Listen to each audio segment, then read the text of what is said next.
মুসলমান ঘরে ছেলে মেয়েরা, আব্বানা তরুণেরা, হে নবী প্রেমিকেরা, আমার আল্লাহ জানিয়েছিলেন হে আমার কালিমুল্লাহ, হে আমার নবী মুসা, ওই বান্দাটা যখন রাস্তা দিয়ে হেঁটে হেঁটে যাচ্ছিল, তার ছেলেখানা বলতে লাগে, আব্বা জান দুনিয়া বড় না প্রথম আসমান বড়। বাপ কানা জবাব দেয়, বাবা ছেলে দুনিয়া থেকে প্রথম আসমান বড়। ছেলে আবারও বলে, ও জনমদাতা বাপ, প্রথম আসমান বড় না দ্বিতীয় আসমান? দ্বিতীয় আসমান বড়। দ্বিতীয় আসমান বড় না তৃতীয় আসমান? তৃতীয় আসমান বড়। এরকম ভাবে সাত তবক আসমান বড়। ছেলে আবারও বলে, আব্বা জান সাত তবক আসমানের থেকে কি বড়? বাপ কানা জবাব দেয়, বাবা ছেলে সাত তবক আসমানের থেকে আমি তোর আব্বা, আমার গুনাহখানা বড়। ছেলে আবারও বলে, ও জনমদাতা বাপ, আপনার গুনাহ থেকে কি বড়? বাপ কানা জবাব দেয়, বাবা ছেলে আমার গুনাহ থেকে আমার আল্লাহ পাকের দয়া, আল্লাহর রহমত কানা বড়।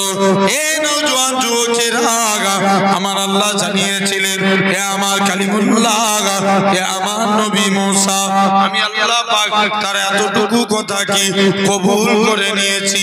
আমি আল্লাহ কবুল করে নিয়ে ওই বান্দাটার জীবনের পাকার পার গুনাহটাকে আমি আল্লাহ ক্ষমা করে দিয়েছি। কে মাফ করেছে? তাহলে ওয়াজ বুঝার জিনিস মন দিয়ে শুনবেন। এক নাম্বার, তাহলে আমাদের ঈমান আগে, তারপরে মুসলমান, আগে ঈমান তারপরে মুসলমান। আমাদের ঈমান চার প্রকার। কয় প্রকার? মন দিয়ে ওটা চারটে ঈমান, চার প্রকার। এক নাম্বার ইলমুল ইয়াকিন, জ্ঞানের দ্বারা ঈমান। আল্লাহ আপনার আমার জন্য দুটো রাস্তা রেখেছে, ভালো করে বুঝবেন। কটা রাস্তা? দুটো, একটা ভালো আর একটা খারাপ। ভালো রাস্তায় হাঁটলে জান্নাত, খারাপ রাস্তায় হাঁটলে জাহান্নাম। এই যে আমরা ভালো রাস্তায় হাঁটবো না খারাপ রাস্তায় হাঁটবো, এটা কিসের দ্বারা সিলেক্টেড করি? কিসের দ্বারা? জ্ঞানের দ্বারা। এটার নামই ইলমুল ইয়াকিন, জ্ঞানের দ্বারা ঈমান। কিসের দ্বারা? জ্ঞানের দ্বারা। তাহলে আজ আমাকে ভাবা লাগবে, আল্লাহ আমার আপনার জন্য দুটো রাস্তা রেখেছে, একটা ভালো আর একটা খারাপ। বড় পীর আব্দুল কাদের জিলানীর জামানায় এক চোর 30 বছর চুরি করছে। কত বছর? জোর করে বলো। 30 বছর। কেউ তাকে ধরতে পারে না। আর মনে মনে নিয়ত করছে, যাই বড় পীর সাহেবের বাড়িতে চুরি করতে যাব। হুজুর যদি ধরতে পারে জানবো হুজুর বড় পীর, আর না ধরতে পারলে আমি চোর বড় পীর। কে বলছে? এ কথা বলে চোর বলছে। চুরি করে একটা ব্যাগের মধ্যে মাল ভরে বলছে, বেরোতে পারলেই তো আমি আল্লাহর ওলি। যেই বেরোতে গেছে আল্লাহর কুদরত, অটোমেটিক দরজা বন্ধ হয়ে গেছে। জোরে বলো। দ্বিতীয়বার দরজা খুলে গেছে, পুরোপুরি ব্লক। খালি হাতে গেলেও দরজা খুলছে, আর ভর্তি হাতে গেলে চোর বলছে, এবার যাই বড় পীর সাহেবের যে কদমে পড়ে গেছে হুজুর, আবার ওইখানে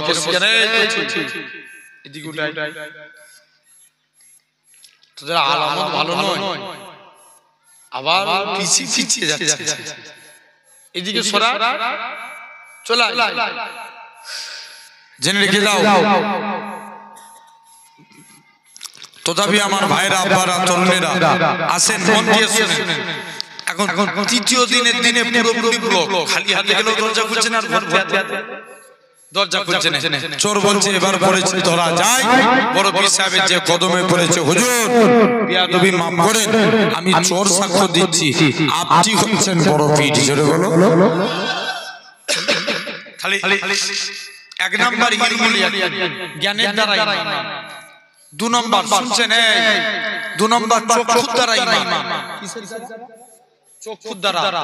বলেন তো বাবা, কই দীঘার সমুদ্র দেখেছেন? আরে কথা বলেন না। দেখেছেন? হ্যাঁ, সমুদ্রের পানি কি করে? আরে কথা বলেন না। এখন দীঘাতে 70% মুসলমান যায়। কত? 70% মুসলমান দীঘাতে যায়, দেখবেন দীঘাতে একটা বিরাট বড় করে 1000 কোটি টাকা খরচা করে মন্দির হচ্ছে, কিন্তু আমার বলার উদ্দেশ্য হলো এটাই, 1000 কোটি টাকা করে খরচা করে মন্দির হচ্ছে, 50 লাখ টাকা খরচা করে একটা মসজিদ বানানো দরকার ছিল না? আওয়াজ নাই রে, জোর করে বলো, ছিল না? ছিল নি? ছিল। কিন্তু দেখেন মসজিদ হয় না, হয়েছে? হয় না। এখন বলার উদ্দেশ্য হলো এটাই, দীঘার সমুদ্রে পানি ঢেউ খেলায়। কি খেলায়? ঢেউ খেলায়। কলকাতায় একটা পার্ক আছে, যে পার্কটার নাম নিকো পার্ক। কি পার্ক? নিকো পার্ক। এই নিকো পার্কে একটা ওয়াটার পার্ক আছে, যেটা মেশিনের সাহায্যে পানি ঢেউ খেলাচ্ছে। আপনি ইউটিউব খুলে দেখেন, নিকো পার্কের পানি মাঝে মাঝে ঢেউ খেলানো ফলস মারে, কিন্তু সমুদ্রের পানি 1 সেকেন্ডের জন্য ঢেউ খেলানো ফলস হয়েছে। জানেন, এটাই চোখ দিয়ে দেখে ঈমান আনা, এটার নাম আইনুল ইয়াকিন। জোরে বলে। একটা মানুষ এভরিডে অক্সিজেন নেয়, কত কিলো? 16 কিলো। এই অক্সিজেন দিচ্ছে কে? জোর করে বলো ভাই। আল্লাহর অক্সিজেন দিচ্ছেন আর আল্লাহর নাম বলতে অস্বীকার করছেন? জোর করে বলেন, অক্সিজেন দিচ্ছে কে? আল্লাহ। এই মাইকালাকে একবার ডাকেন দেখি, জেনে রেখে দেন। তথাপি আমার ভাইরা, আব্বারা, তোমরা, আমার আল্লাহ ফ্রি ফ্রি অক্সিজেন দিচ্ছে, জানবেন। এর জন্য কি জিবরাইল ফেরেশতা কারণ ঘরে যে টাকা দা করেছে? এই জোর করে টাকা দা করে না, জানবেন এটাই আইনুল ইয়াকিন, চক্ষুর দ্বারা ঈমান। 3 নাম্বার গায়ব। আমরা আল্লাহ মানি, এই দেখবেন হাওড়া ব্রিজ ঝুলানো সেতু না? কথা বলেন না। হাওড়া ঝুলানো সেতু, হাওড়া ব্রিজের যে ধারে দুটো পিলার আছে না? নাই আছে। আমাদের ঘরে যুবকরা বলে দেখেছিস, বিজ্ঞানীদের কি ব্রেন, হাওড়া ব্রিজকে ঝুলানো সেতু করেছে, তবুই হাওড়া ব্রিজের দুধারে দুটো পিলার আছে না? নাই আছে। কিন্তু আমার আল্লাহ এই আসমানকে বিনা খুঁটির দ্বারা দাঁড় কাটিয়ে রেখেছে। আরো চিৎকার করে হবে, কিসের দ্বারা? না কোন জায়গায় খুঁটি দিয়ে আছে না, বিনা খুঁটির দ্বারা দাঁড় কাটিয়ে রেখেছে, জানবেন এটা আইনুল ইয়াকিন। 3 নাম্বার গায়বুল ইয়াকিন। আমরা আল্লাহ মানি, দেখে না দেখে? জোর করে বলো, না দেখে, এটার নাম গায়বুল ইয়াকিন। 4র্থ নাম্বার বাসুল ইয়াকিন, ঠেলায় পড়লে আল্লাহকে ডাকা। কদিন আগে একটা অন্য দেশে প্লেন ক্র্যাশ হলো, প্লেনটা যখন উপর থেকে নিচে পড়ছে, প্লেনের ভিতরে যত সবাই ছিল তারা বেশিরভাগ মারা গেছে, 2-1 জন বেঁচে ছিল, তারা ভিডিও বানিয়েছে। প্লেনটা যখন উপর থেকে নিচে পড়ছে, এরা জোরে জোরে বলছে লা ইলাহা ইল্লাল্লাহ, লা ইলাহা ইল্লাল্লাহ। কাকে ডাকছে? আল্লাহকে। অথচ খবর নিয়ে দেখো, এই প্লেনে ওঠার সময় একবার আল্লাহকে ডাকে, মরণের টাইমে কাকে ডাকছে? আল্লাহকে। এটার নাম বাসুল ইয়াকিন। তাহলে আমাদের ঈমান আগে, কি আগে? ঈমান আগে। এরপরে আসে মুসলমান। ভাই, মুসলমান আবার 2 প্রকার। কয় প্রকার? 2 প্রকার। একটা মুসলমান আর একটা ঈমানদার মুসলমান। আমরা দলটাই ঈমানদার মুসলমান কারা কারা হতে চান? হাত তুলে দেখান দেখি, বড় করে হাত তুলে রাখেন। এই হাত এরকম তোলা মানে মুনাফিকি হাত তোলা, হাত এমন তুলতে হবে। তাকবীর মারেন দেখি একবার ঝেড়ে। রোক, আমি একবার তো হাত তুলে রাখেন, হাত তুলে রাখেন চাচা, তাকবীর জোরে দেন, নারে তাকবীর। আওয়াজ মেদিনীপুরের মতন আওয়াজ দিয়ে বলেন নারে তাকবীর। আলহামদুলিল্লাহ, আল্লাহ কবুল করে নেন। যে লিখে দেন, তাহলে আমরা ভাই সলমান খানও মুসলমান, শাহরুখ খানও মুসলমান, বড় বড় হেভি ওয়েটের নেতারা এরাও মুসলমান। এরা মুখে পড়ে লা ইলাহা ইল্লাল্লাহ, আবার দেবদেবীর কাছে যে মাথা নত করে। কথা বলে না কেন? জোর করে বলো, ঠিক না ভুল? আছে না? মাথা নত করে না? করে। জেনে রেখে দেন আমার ভাইরা, আব্বারা, তরুণেরা। কিন্তু আমরা হতে চাই ঈমানদার মুসলমান। আজকে এই উপর জবা, তাই তো? এই উপর জবার ছেলেরা কত সুন্দর প্যান্ডেল করেছে। এই খুঁটি না দিলে প্যান্ডেল দাঁড়াতো? জোর করে জীবনে জানাতো না, জানবেন ইসলামেরও 5টা খুঁটি। কটা চাচা বলো? 5টা। 1 নাম্বার হাদিস শরীফ, বুনিয়াল ইসলাম আলা খামসিন, ইসলাম 5টি স্তম্ভের উপর দাঁড়িয়ে আছে। ফার্স্ট শাহাদাতু আল্লাহ ইলাহা ইল্লাল্লাহ, আগে এ কথার প্রতি সাক্ষ্য দাও আল্লাহ ছাড়া কোনো উপাস্য নাই, আল্লাহ ছাড়া কোনো মাবুদ নাই, ওয়া আন্না মুহাম্মাদান আবদুহু ওয়া রাসূলুহু, মুহাম্মদ সাল্লাল্লাহু আলাইহি ওয়াসাল্লাম হলেন আল্লাহর প্রেরিত রাসূল ও বান্দা। জোরে বলো। এই মাইক আলা কোথায় গেল? দাঁড়াও দাঁড়াও, বীর হবে সব ইনশাআল্লাহ। ভাই আমাদের বিড়ালের নতুন বেঁচে থেকে লাভ আছে, একবার ডাকেন না মাইক ম্যানকে।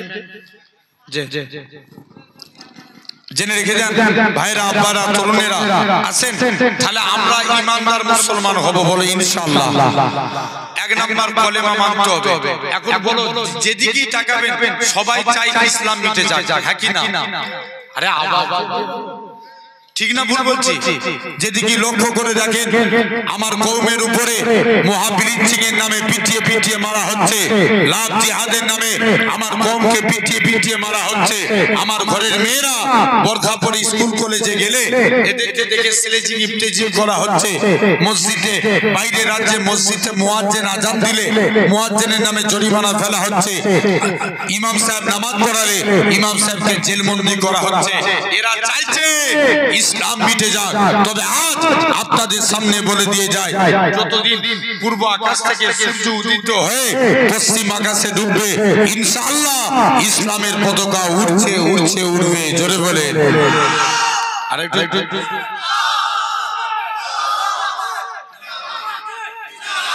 এখন আবার শোনা যাচ্ছে নাকি খাজা হুজুরের মাজার ভেঙে দিবে।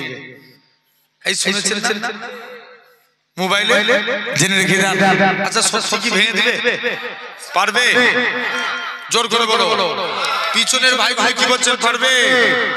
জেনে রেখে যান। কোন খাজা গালিবে নামা হুজুর আনার সাগরে 1 লোটা পানি তুলেছে উজু করবে বলে, পুরো আনার সাগরের পানি শেষ।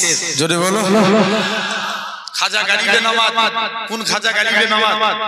কিছু ডাকাতের দল হুজুর একদিন রাস্তা দিয়ে হেঁটে হেঁটে যাচ্ছে, কিছু ডাকাতের দল বলছে, হুজুর তুমি আজকের দিনে তুমি আল্লাহর নামে একটু কারামতি দেখাও। আল্লাহর ওলি খাজা গালিবে নামাজ হুজুরের সামনে একটা আগুন জ্বলছে, একটা বাচ্চা ছেলের হাত ধরে আগুনের ভিতরে ঢুকে গেলেন। যেই আগুনে ঢুকে গেলেন 1 মিনিট করে এরকম 60 মিনিট কেটে গেল। চোরেরা বলছে হুজুর নিজেও মরবে ছেলেটাকেও মারবে। আপনার যেই এরকম ভাবে হুজুর কি করলেন, 1 ঘন্টা পর বার হয়েছে, জামা কাপড় তো দূরের কথা, শরীর যেমন কে তেমনই আছে। জোরে বলো। এটার নাম খাজা হুজুর। একবার দরুদ আল্লাহুম্মা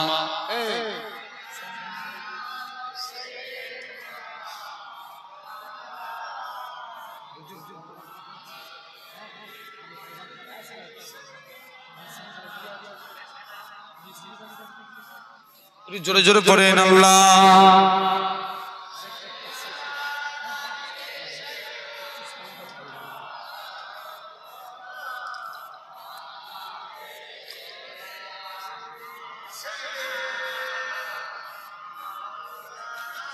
কোন খাজা এরকম ভাবে দেখেন, কোন খাজা গালিবে নামাজ বাদশা আলমগীর তিনি একদিন কুরআন পড়ছেন।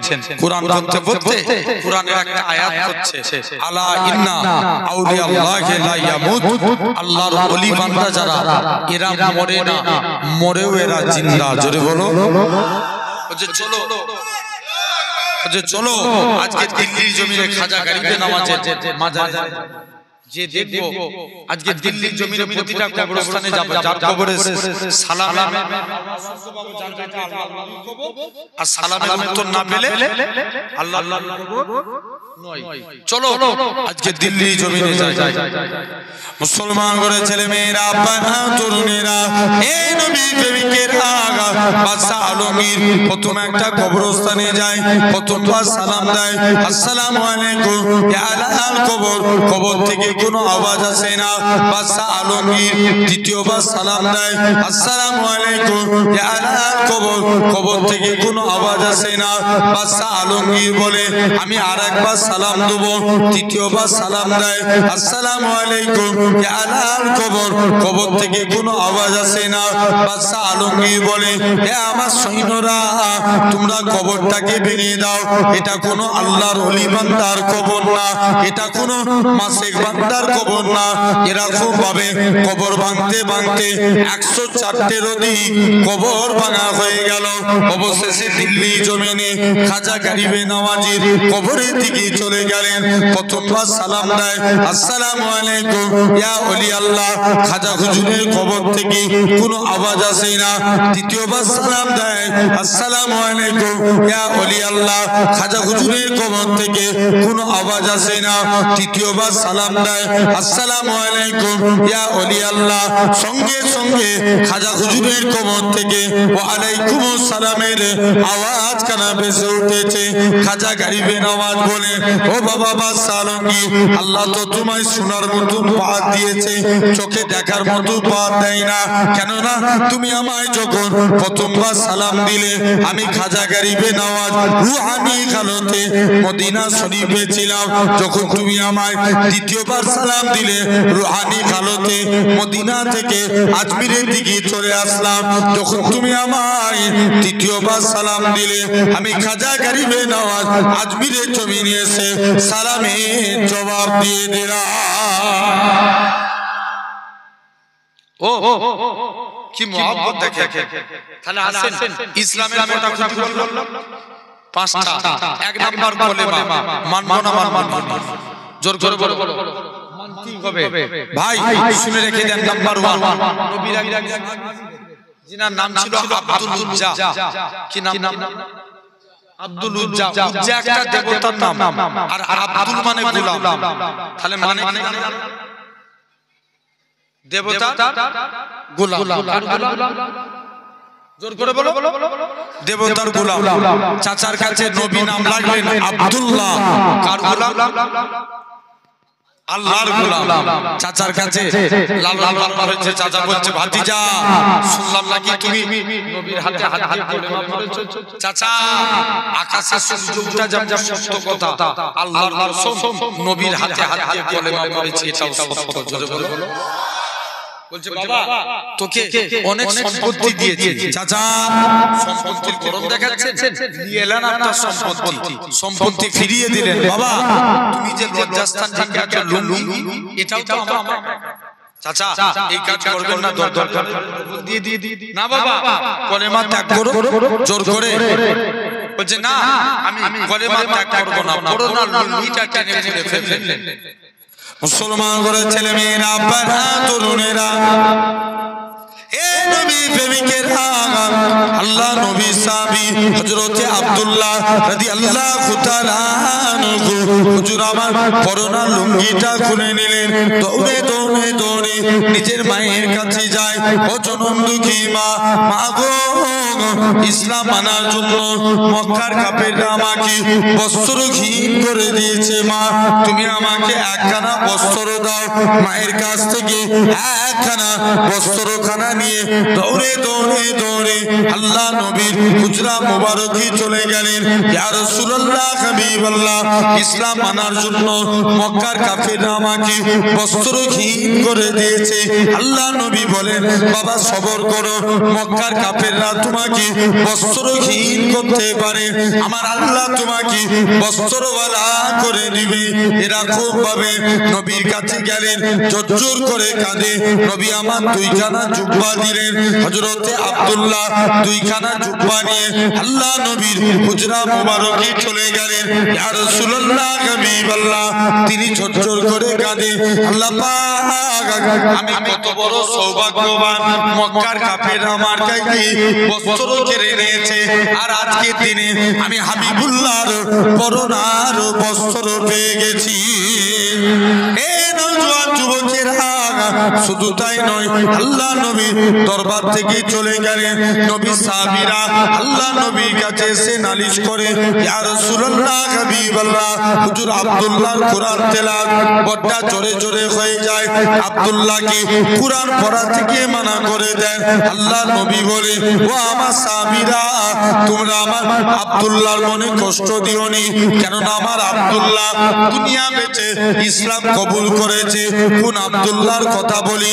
3 দিন পরে খবর আসলো আল্লাহ নবী সাহাবী আব্দুল্লাহ ইন্তেকাল হয়ে গেছে।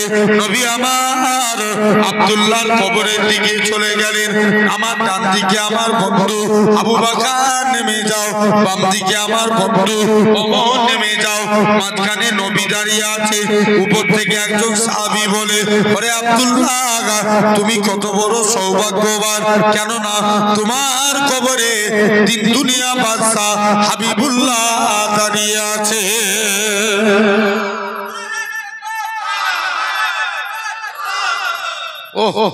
তাহলে এক নাম্বার আমাদেরকে কলেমা মানতে হবে, বলো ইনশাআল্লাহ। জোর জোর জোর। 2 নাম্বার নামাজ নাই পড়ার দরকার নাই, নামাজ পড়তে হবে না, হবে না, জোর জোর জোর পড়তেই হবে।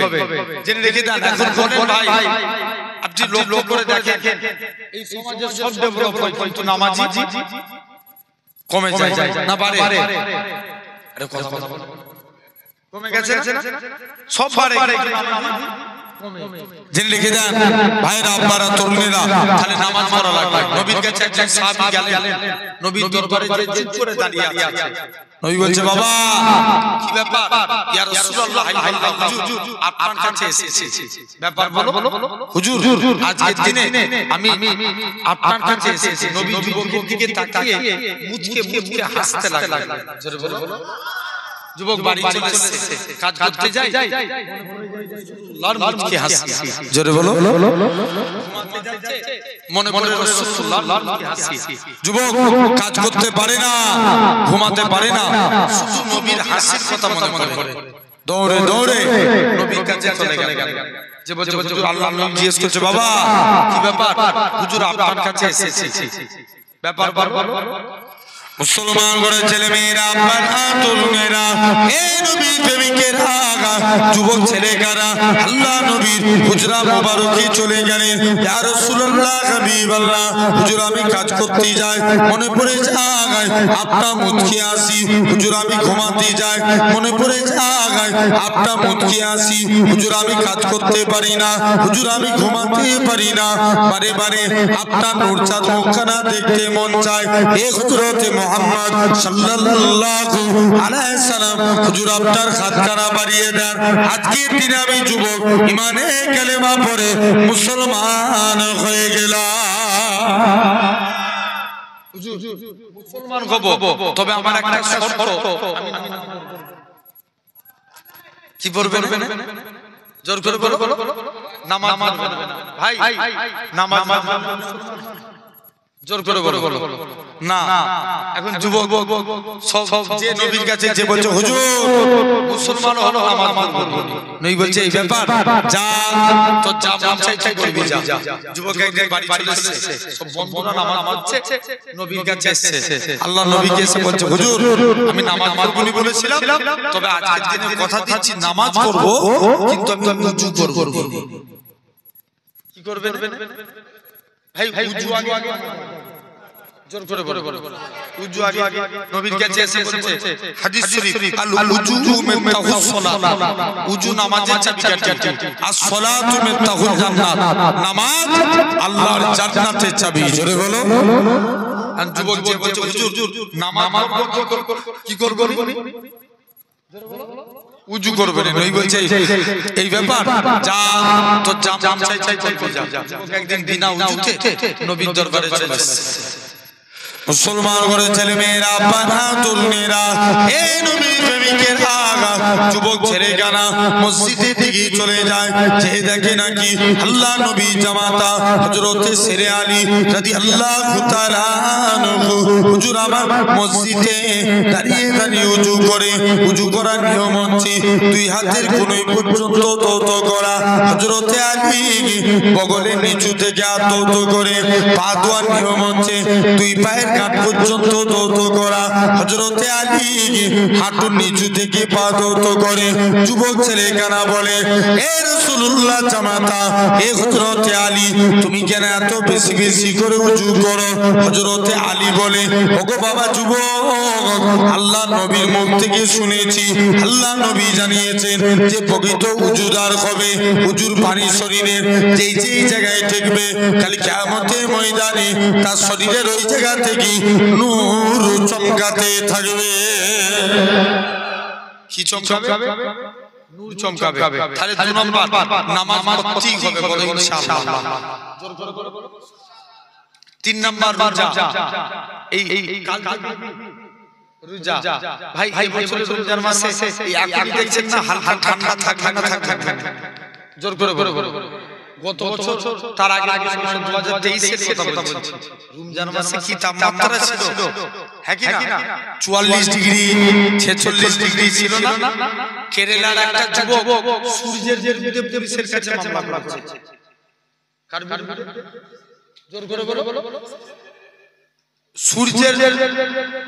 সূর্যের বিরুদ্ধে পুলিশের কাছে মামলা করেছে। স্যার, সূর্যকে ঘেরার ব্যবস্থা করুন। সূর্য তামাম পৃথিবীর মানুষকে হারিয়ে দেয়, খোদার কসম সূর্য আল্লাহর রোজাদার বান্দার কাছে যায়। আরেকটু জোর করে বলো। এটা হলো 3 নাম্বার। চতুর্থ নাম্বার যাকাত। কোন মাসে দিতে? এই রমজান মাসে যাকাত দিতে হয়। জেনে রেখে দেন, শতকরা কত টাকা যাকাত দিতে হয়? না, 1 টাকায় 100 টাকায় শতকরা বলেছি, 1 লাখে 2,500। জেনে রেখে দেন, যাদের কাছে যারা সাহেব নিসাব তাদের উপরে যাকাত খরচ। এখন বলবেন ভাই সাহেব নিসাবটা কি? যার কাছে 6.5 ভরি সোনা অথবা 12.5 ভরি রূপার সম্পত্তির মালিক, তার উপরে যাকাত খরচ। 12.5 ভরি রূপার বর্তমান দাম 80 থেকে 85 হাজার টাকা। 80 থেকে 85 হাজার। যার কাছে সম্পত্তির মালিক সে যাকাত, তার উপরে যাকাত খরচ। আসেন চতুর্থ নম্বর যাকাত। পঞ্চম নম্বর হজ। দেখবেন আপনি সব জায়গায় মশলা চলে, বেশি মশলা মারে চায়ের দোকান আছে না নাই? কথা বলেন। দুটো নামাজ শিক্ষা কিতাব পড়ে করে ফতোয়া মারে, আছে না? জেনে রেখে দেন আমার ভাইরা, আব্বারা, তোমরা এবছর হজকে উমরা হজেছিলাম, যে দেখি ওখানেও ফতোয়া চলছে। অনেকে বলছে উমরা করতেছি, উমরার আরকান 4টা, ইহরাম করা, তওয়াফ করা, সাই করা, মাথা চুল ফেলে দেয়া। কেন? মুসলমান ঘরের ছেলে মেয়েরা, বাবা তরুণেরা, এ নবী প্রেমিকেরা, আমরা যারা এমিরেট ফ্লাইটে যাব কলকাতা থেকে দুবাই, দুবাই থেকে জিদ্দা, আমাদের মিকাত হলো ইয়ালাল্লাপার। অনেকে কি করে এয়ারপোর্টের ভিতরে 2 রাকাত নামাজ পড়ে, জমজমের পানি কি 2 রাকাত নামাজ পড়ে তালবিয়া পড়তে পড়তে আল্লাহর কাবার দিকে চলে যায়। লাব্বাইক আল্লাহুম্মা লাব্বাইক, লাব্বাইক লা শারীকা লাকা লাব্বাইক, ইন্নাল হামদা ওয়ান নি'মাতা লাকাল মুলক লা শারীকা লাকা লাব্বাইক। এরা খুব ভাবে তালবিয়া পড়তে পড়তে আল্লাহর কাবার দিকে চলে যায়। আরে আমার জানের কাবা, আরে আমার মনের কাবা, আল্লাহ পাক এই কাবা কোনদিন দেখতে পাবো কি জানি না, যে কাবার সামনে হাজির। এ নওজোয়ান যুবকেরা, আল্লাহ নবী জানিয়েছেন যারা কাবাকে দেখলো, কাবাকে প্রথমবার দেখি হাত তুলে যা যা দোয়া চায় আমার আল্লাহ পাক হাজিদের হাতে দুয়া কবুল করে নেয়। এরকম ভাবে কাবাকে তোয়াফ করে মাকামে ইব্রাহিমকে লক্ষ্য করে 2 রাকাত নামাজ পড়ে এরকম ভাবে জমজমের পানিকে সাফা মারওয়া সেই করে মাথার চুল ফেলে দেয়। অনেকে বলে কেন আমরা মদিনায় যাব, কত বড় কপাল ফাটা থাকে। এই কাবা শরীফও হতো না আমার রাসূলুল্লাহ যদি না হতো, ইব্রাহিম নবীও হতো না আমার রাসূলুল্লাহ যদি না হতো, ইসমাইল নবীও হতো না আমার রাসূলুল্লাহ যদি না হতো। যে নবীর খাতিরে আল্লাহ পাক কাবাকে শরীফ করেছে, কেননা নবী আমার মসজিদে কিবলাতাইনি 2 রাকাত নামাজ পড়ে মসজিদুল আকসার দিকে মুখ করে নবী আমার মনে মনে করে আল্লাহ কাবাকে যদি তুমি কিবলা করো আমি নবী এতেই বড় খুশি। আমার আল্লাহ জানিয়ে দেয় হে আমার হাবিব আপনি সিজদা থেকে মাথা তুলুন, আমি আল্লাহ পাক আপনার খাতিরে আমি আল্লাহ কাবাকে কিবলা করে দিলাম। কার কার জোর করে বলো রাসূলুল্লাহর খাতিরে। তাহলে ইসলামের কটা খুঁটি? 5টা। জোর করে বলো। আচ্ছা বলেন তো ভাই আমাদের মরতে হবে? আরে কথা বলেন মরতে হবে তো?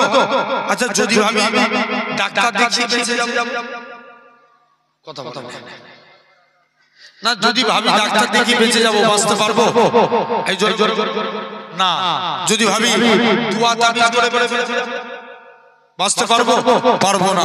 তাহলে মরতে যদি হয় মরণের মতো কাজ করেন। জানবেন কবরটা কারোর জন্য জান্নাত, আবার কবর কারোর জন্য জাহান্নাম। কি বলবো? কথা বলতে হবে। কবর কারোর জন্য জান্নাত, আর কারোর জন্য জাহান্নাম। আসেন একটু মন দিয়ে শুনেন। জান্নাত কত ভালোটা হ্যাঁ কি না? ফুরফুরা শরীফের হুজুর কিবলা নাম শুনেছেন? কি নাম বললাম? নোয়া হুজুর কিবলা রাহমাতুল্লাহ আলাইহি 25 বছর আগে ইন্তেকাল হয়েছে। 25 বছর পর বাকি বিল্লাহ হুজুর ইন্তেকাল করলেন। নোয়া হুজুর কিবলা কবরের দিকে লাশটা চেপে গেছে।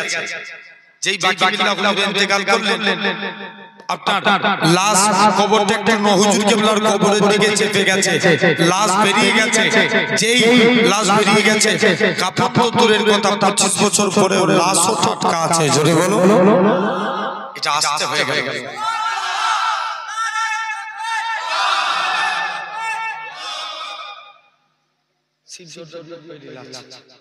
জেনে রেখে দেন ভাইরা আপনারা চলবেন একটা জোরে সোরে ঝেড়ে তাকবীর মারো তো দেখি না। আর এই তাকবীর হচ্ছে এই সাদা টুপি তাকবীর দেই তুমি নয় তোমার মাঝখানে দেখ তুই তাকবীর দিছিস দিয়া হয়ে গেছে। লাও দাও দেখি না। আর এই তাকবীর আচ্ছা দাদা এই দিকের ভাই ভাই ডান দেখি, এই দিকের ভাই ভাই চুপ না। আর এই তাকবীর হেই দাদা না। আর এই তাকবীর আচ্ছা এবার তোমরা দাও তো দেখি না। আর এই তাকবীর একসঙ্গে সবাই মিলে দাও না। আর এই তাকবীর আর একটা তাকবীর শিখাচ্ছি নবী তাকবীর। আমি বলি নারে মুস্তাফা, আপনারা বলেন মারহাবা মারহাবা। জোরে দেন দেখি নারে মুস্তাফা, জোরে জোরে নারে মুস্তাফা। আল্লাহ কবুল করে নেন। ভাইরা আপনারা তরুণেরা আছেন মন দিয়ে শুনবেন। এরকম ভাবে আপনাকে আমাকে ভালো লাগবে। আছেন তাহলে মন দিয়ে একদম অন্তর দিয়ে শুনেন। তাহলে এরকম আরো একটা কবরস্থান ঘিরা হচ্ছে। কবরস্থান ঘিরতে ঘিরতে এক সাহাবী লাশ বেরিয়ে গেছে। কার? এক সাহাবী।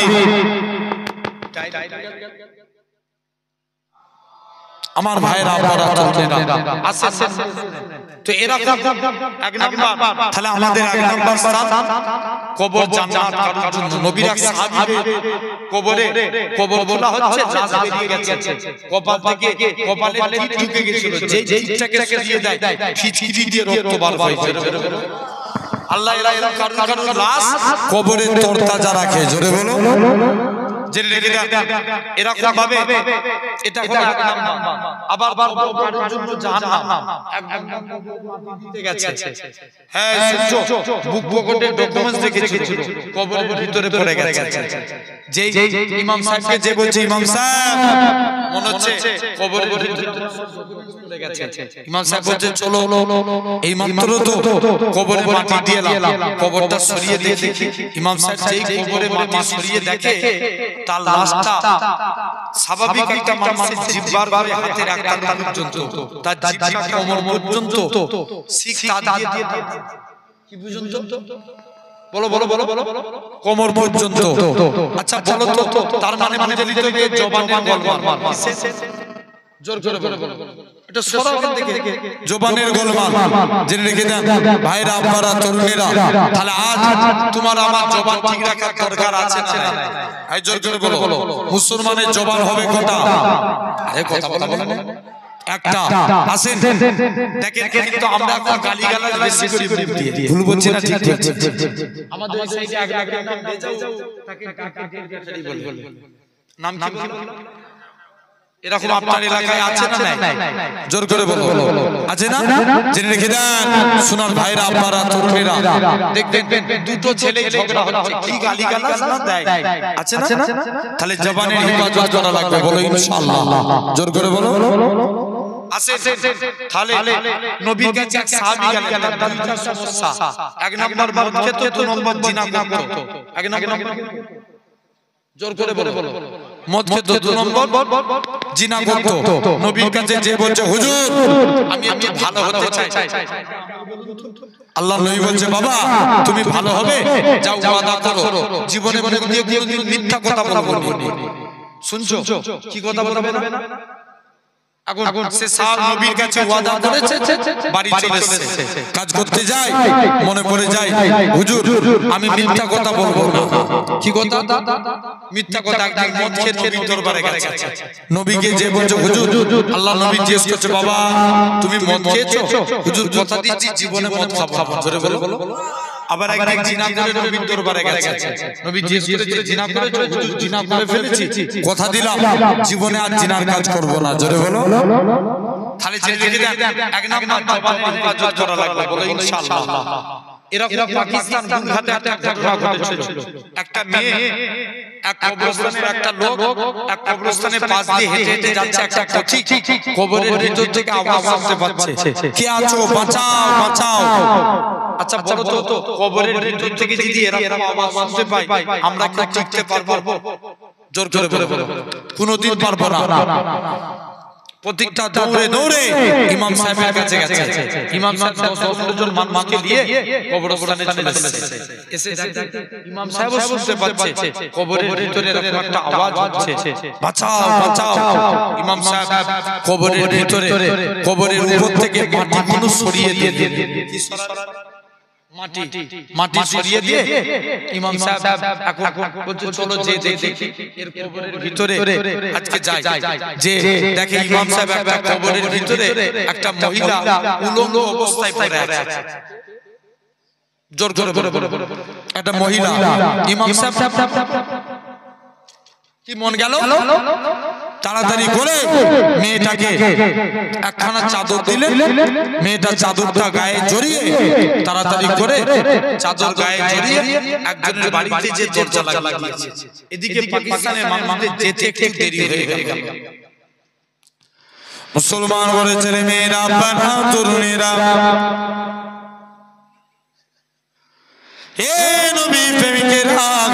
এরকম ভাবে আস্তে আস্তে করে মহিলা খানা কি করলেন, এরকম ভাবে পাকিস্তানের মেয়েরা বলে আল্লাহ পাকে বান্দি তোমরা আজকে দিনে বলো তো দেখি এরকম ভাবে কি ব্যাপার বলো। মহিলা খানা কাঁদে আর বলে এই পাকিস্তানের মানুষেরা শুনে রেখে দাও, আজকে দিনে জানিয়ে দিলাম, কেননা শুনে রেখে দেন আজকে দিনে বলে দিলাম এই পাকিস্তানের মানুষেরা এরকম ভাবে আস্তে আস্তে করে তোমরা এখান থেকে চলে শুনে যাও। পাকিস্তানের মানুষেরা বলে, মা মেয়ে তোমার কি হয়েছে বলো। মহিলাখানা কাঁদে আর বলে, কেননা শুনে রেখে দেন, আজকের দিনেতে এরকম ভাবে আমাদের জীববার মধ্যে আজকের দিনে সর্বপ্রথম মেয়েটা তার চোখখানা খুলে দেখায়, তার চোখ বলে এরকম ভাবে মাথাটা খুলে দেখায়। মাথা বলে কোনো জিনিস নাই, কেবলমাত্র খুলিটা দেখা যায়। পাকিস্তানের মানুষেরা বলে, আল্লাহ পাকে বান্দি বলো তো দেখি তোমার মাথার এরকম অবস্থা কেন।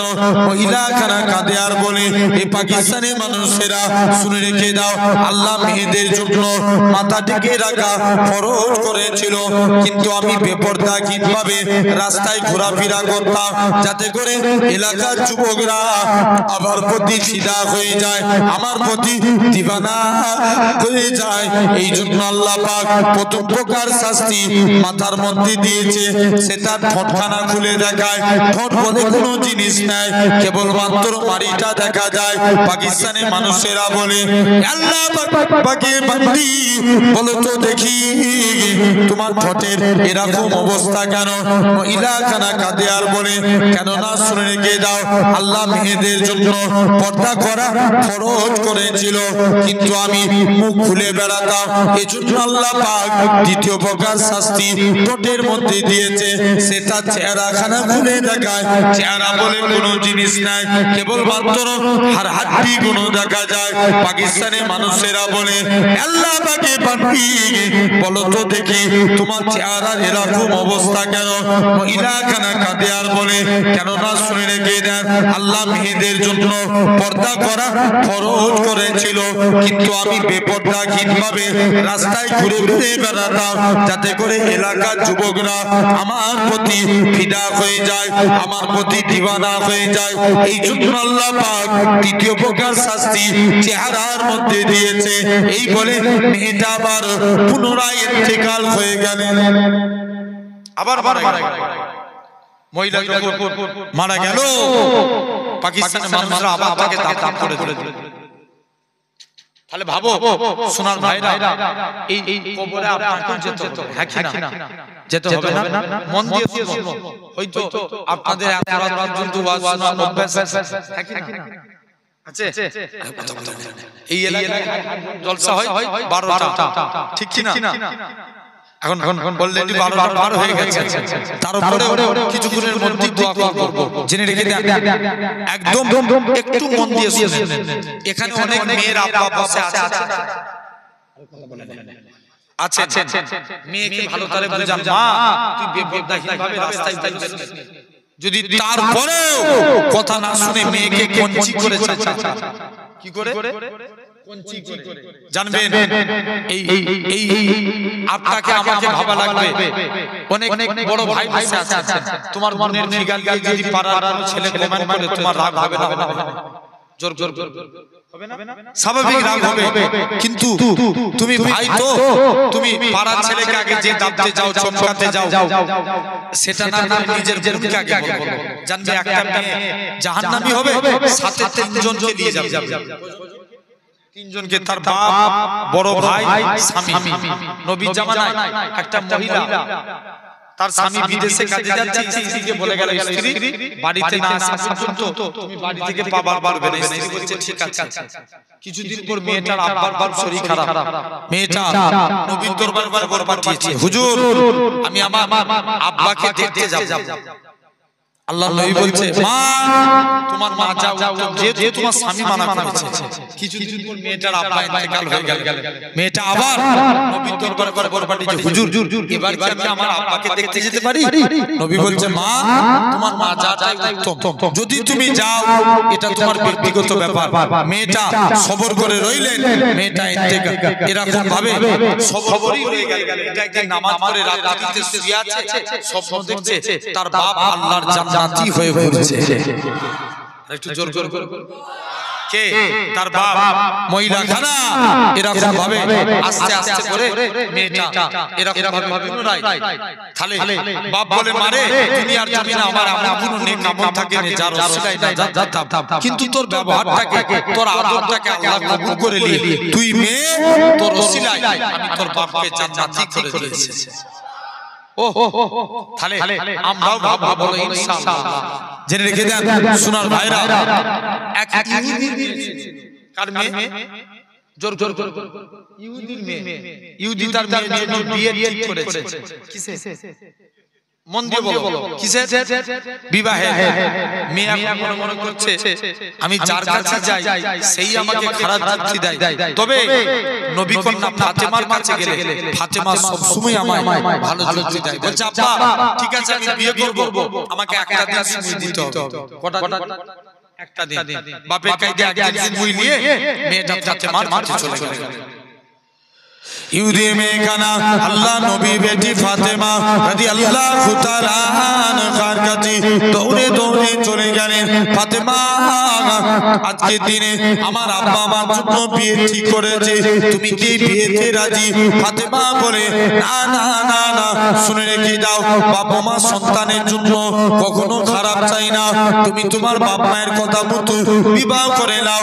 ইহুদির মেয়ে কানা বলে ফাতেমা তবে আজকে দিনে আমি তোমার কথা মতো বিবাহতে রাজি হব, তবে তোমাকে আমার বিয়েতে যা লাগবে। ফাতেমা বলে ঠিক আছে, আল্লাহ যদি রাজি থাকে আমি ফাতেমা তোমার বিয়েতে যাব। ইহুদির মেয়ে কানা বলে ঠিক আছে আমি চলে গেলাম। ফাতেমা বলে তুমি বাড়ি চলে যাও, আল্লাহ পাক যদি রাজি থাকে আমি ফাতেমা তোমার বিয়েতে যাব। ইহুদির মেয়ে তার বাবার কাছে একদিন, আব্বা আমার একদিন সময় মিটে গেছে, আপনি যেই ছেলেকে পছন্দ করবেন আমি তাকে বিবাহ করব। বাপ বলছে ঠিক আছে যা, বিবাহ ঠিক করে ফেলল। এক কুটুম আত্মীয় সব দাওয়াত হয়ে গেল। মেয়ে বলছে আব্বা ঠিক আছে আমি বিবাহতে রাজি, তবে আব্বা আমি আমার অনেক বন্ধু বান্ধবীকে দাওয়াত করেছি, তবে নবী কন্যা ফাতেমাকে দাওয়াত করেছি। জোরে বলেন। ইহুদির মাথা গেছে বড়। কার? জোরে বলো। ইহুদি বলছে মাথা খারাপ, তুই ফাতেমাকে দাওয়াত করেছিস? ফাতেমা ছিঁড়া ফাটা তালি দিয়া জামা পরে আমাদের বিয়ে বাড়িতে কত নামি দামি ব্যক্তি এসেছে ভাই, কাউকে ছোট করতে আছে? জানবেন 2 টাকার কলমে 5 কোটি টাকার চেক লেখা যায়। কলম 2 টাকার চেক 5 কোটি। জেনে রেখে দেন, আল্লাহ কবুল করে নেন। ভাইরা এরকম ভাবে এই 2 টাকার কলমে কোটি চেক লেখা যায় 5 কোটি, 5 লাখ নয় 5 কোটি। জেনে রেখে দেন ভাইরা, ফাতেমাকে ছোট করছে ইহুদির মেয়ে। ইহুদি বলছে না আজকের দিনে আমি তোমাকে তোমার বিবাহে ফাতেমা এলে আমি বিয়ে দেব। মেয়ে বলছে আব্বা ফাতেমা এলে বিয়ে হবে, নচেত বিয়ে হবে না। জোরে বলো। যখন এই কথা বলেছে এখন ইহুদির মেয়ে চালাক, ইহুদি চালাক করছে, মেয়ে বিয়ে না করলে তাহলে বিয়ে দেব কি করে?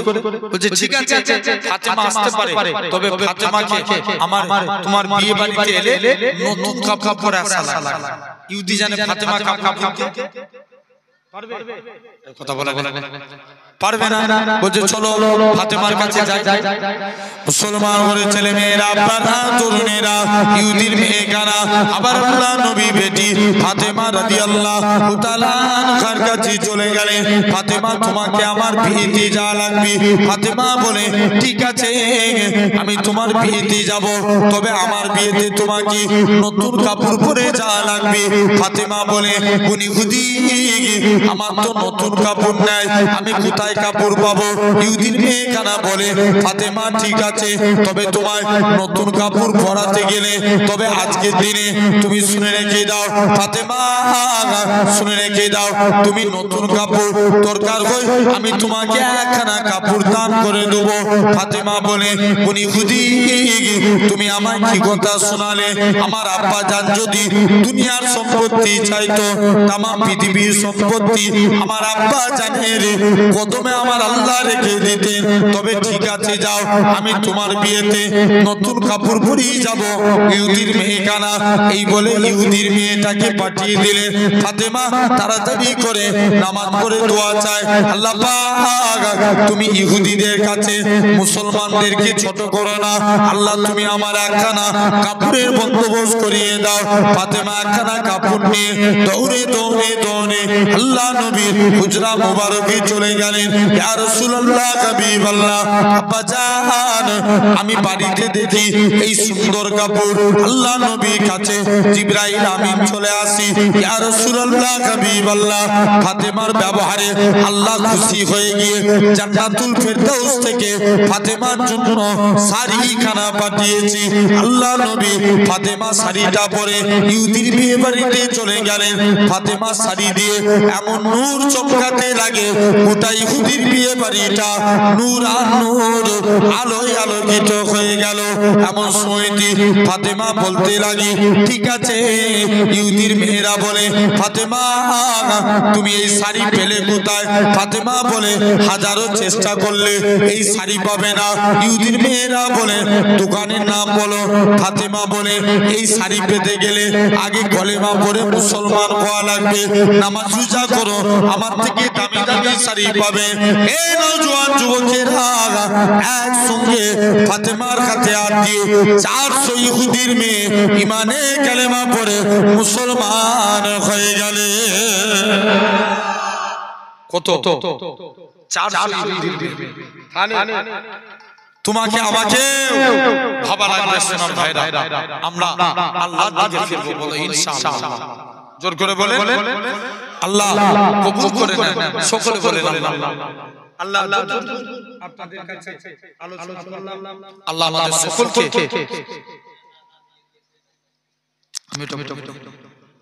আল্লাহ আমাদের যতটুকু বলার আল্লাহ জানো সিরাতাল মুস্তাকিমের পথিক বানান, বলেন আল্লাহ আমিন। তবে বা আপনাদের বলে দিয়ে যাই, নামাজ এই রমজানের রোজা রাখবেন, জোর করে বলো ইনশাআল্লাহ।